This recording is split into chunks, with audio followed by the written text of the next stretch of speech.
Después no se olviden de nosotros. Acá les esperamos, amigos. Paso a paso. Bring the funk back.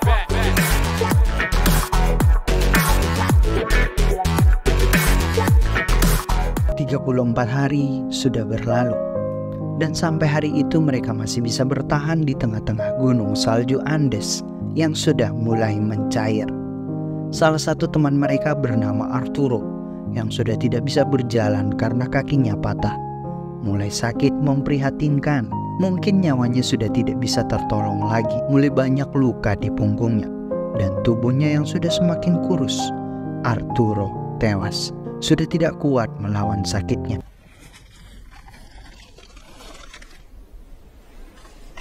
Dan ini adalah Roberto, merupakan pelari handal di dalam tim rugby Old Christian dan kaki paling kuat berlari. Salah satu dari mereka bernama Gustavo mencoba mendekati Roberto dan mencoba membujuk Roberto agar mau membantu mereka agar bisa keluar dari pegunungan Andes. Roberto masih bingung dengan cara apa ia bisa membantu seluruh teman-temannya.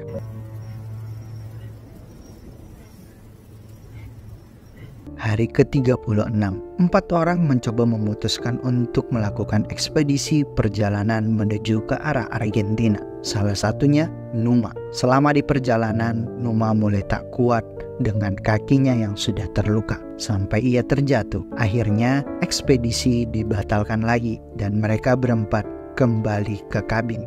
Dan Numa sudah mulai merasakan sakit di bagian kakinya sehingga ia hanya duduk dan tiduran saja di kabin. Pasco, salah satu dari mereka, akhirnya tewas juga. Sudah tidak kuat melawan sakitnya.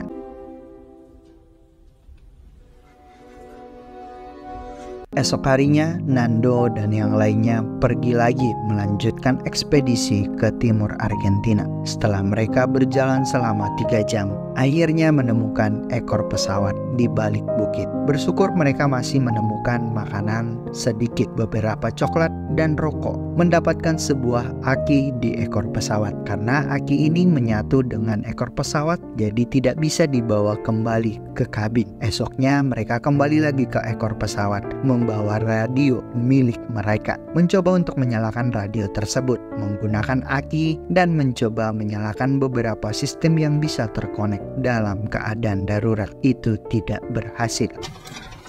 Hola.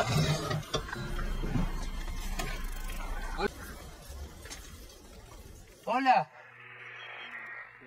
Sementara Numa yang mulai sakit-sakitan seperti Arturo alami, badan mulai kurus, luka-luka di punggung.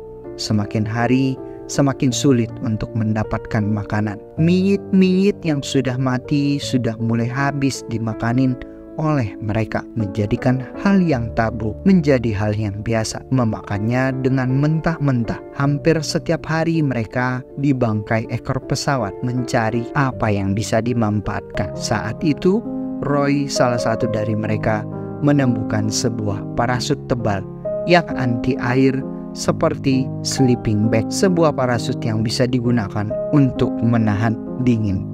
Vamos a terminar convirtiendo en enterradores.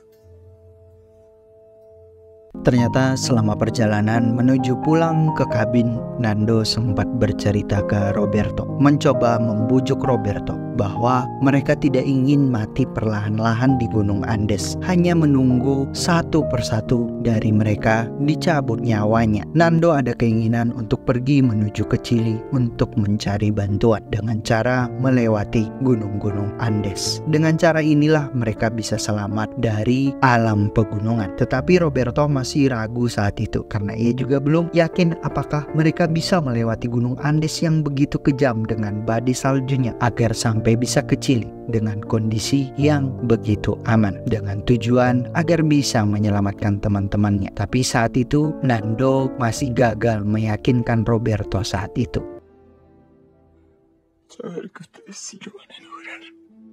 Numa mulai tidak yakin dengan dirinya melihat kondisinya yang semakin buruk dan semakin kurus. Mulai sudah tidak kuat untuk duduk. Kondisinya udah hampir sama seperti temannya. Akhirnya Numa terjatuh tewas saat sedang tidur.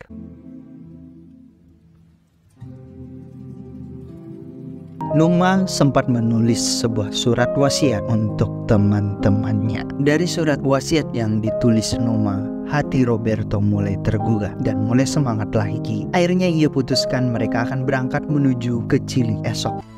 Salimos mañana. Semuanya mulai mempersiapkan bekal makanan buat perjalanan ekspedisi nanti. Jaket yang tebal, parasut yang tahan air, untuk tempat tidur mereka di perjalanan. Roberto, Nando, dan Roy mulai melakukan perjalanan menuju Chile. Di hari ke-61, mereka mulai ekspedisi menuju arah barat, menaiki gunung, menurunin lembah menuju ke Chile. Mereka harus melakukan perjalanan, mendaki gunung, menghalau badai salju, melawan teriknya panas matahari.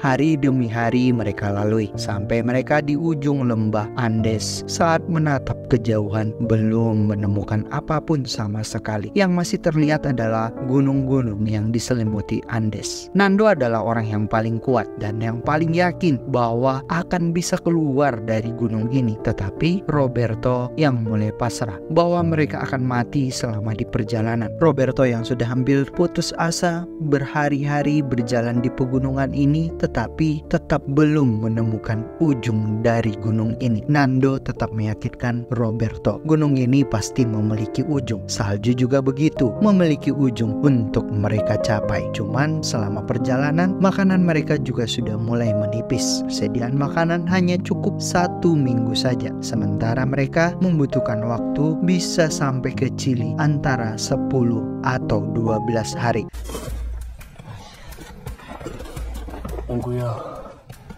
Akhirnya Roy memutuskan untuk pulang saja ke kabin dan memberikan semua bekal makanannya, dan ia akhirnya kembali ke kabin dengan sendiri. Persediaan makanan Roberto dan Nando mulai aman. Roberto mulai yakin lagi dan semangat lagi bahwa gunung ini memiliki ujung yang akan mereka capai. Roberto dan Nando akhirnya melanjutkan lagi perjalanan mereka menuju ekspedisi Chile. Setelah berhari-hari mereka lalui, akhirnya mereka menemukan sebuah lembah yang diapit antara gunung-gunung, seperti gunung yang tidak memiliki es, yang membuat keyakinan Nando bahwa mereka sebentar lagi akan sampai.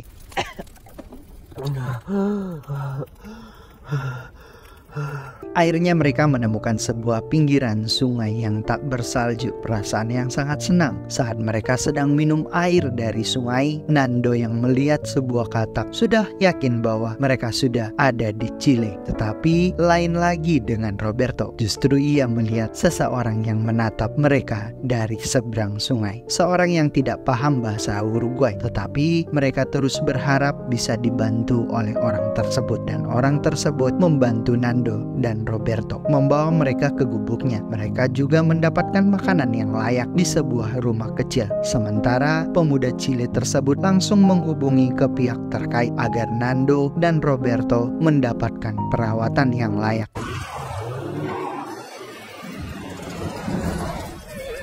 Satu negara Chili heboh karena pesawat yang dinyatakan selama ini seluruh penumpangnya sudah mati justru kembali lagi dengan sebuah harapan untuk bisa hidup dan mengatakan bahwa masih terperangkap di dalam gunung es. Kabar ini akhirnya sampai ke tim SAR Uruguay yang mengatakan bahwa para korban pesawat jatuh di pegunungan Andes ada yang beberapa masih hidup dan diantaranya sudah berada di Chile. Media nasional dan bahkan luar negeri langsung datang menemui Nando dan Roberto di pinggir lembah untuk diwawancara. Sementara teman-teman mereka yang masih berharap, yang masih tersandra di tengah-tengah gunung Andes yang terus memantau dari radio, akhirnya mendengarkan berita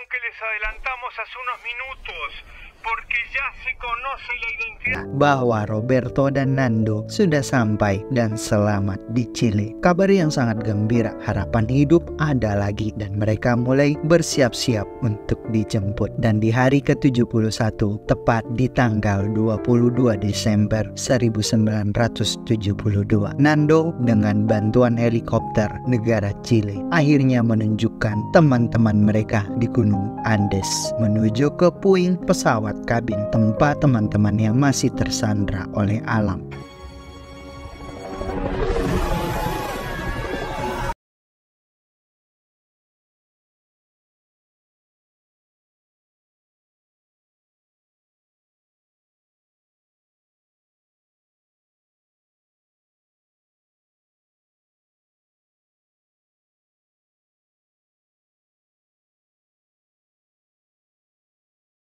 Juan de Dios untuk diberikan penanganan dan perawatan yang lebih baik.